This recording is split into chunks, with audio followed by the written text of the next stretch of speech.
Arıqlama iynələri haqqında yəqin ki, hamı eşidib, onun haqqında yayılan şayiələri də eşidib.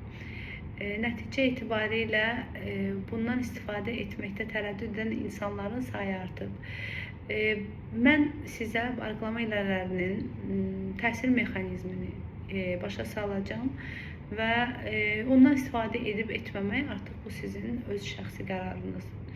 Arıqlama iynələrinin tərkibi GLP-1 hormonudur. Hansı ki, bu hormon normada bizim orqanizmimizdə də sintez olunur.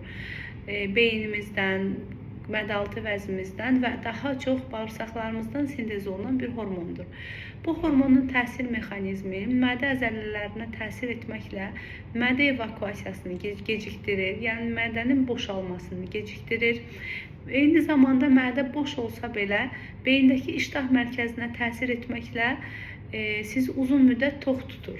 Nəticə etibarilə sizin iynədən istifadə edən insanların arıqlamağının səbəbi uzun müddət tox hiss etdikləri üçün qida qəbulunu azaltmalarıdır.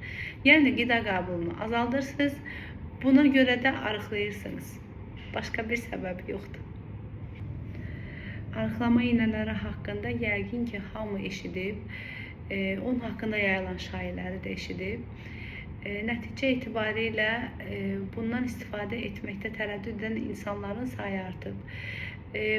Mən sizə arıqlama iynələrinin təsir mexanizmini başa salacağım və ondan istifadə edib etməmək artıq bu sizin öz şəxsi qərarınızdır. Arıqlama iynələrinin tərkibi GLP-1 hormonudur. Hansı ki, bu hormon normada bizim orqanizmimizdə də sintez olunur. Beynimizdən, mədaltı vəzimizdən və daha çox bağırsaqlarımızdan sintez olunan bir hormondur. Bu hormonun təsir mexanizmi mədə əzələlərinə təsir etməklə mədə evakuasiyasını gecikdirir, yəni mədənin boşalmasını gecikdirir. Eyni zamanda mədə boş olsa belə beyindəki iştah mərkəzinə təsir etməklə sizi uzun müddət tox tutur.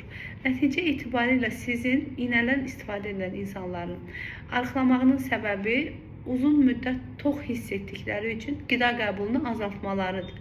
Yəni qida qəbulunu azaldırsınız, buna görə də arıqlayırsınız. Başqa bir səbəb yoxdur.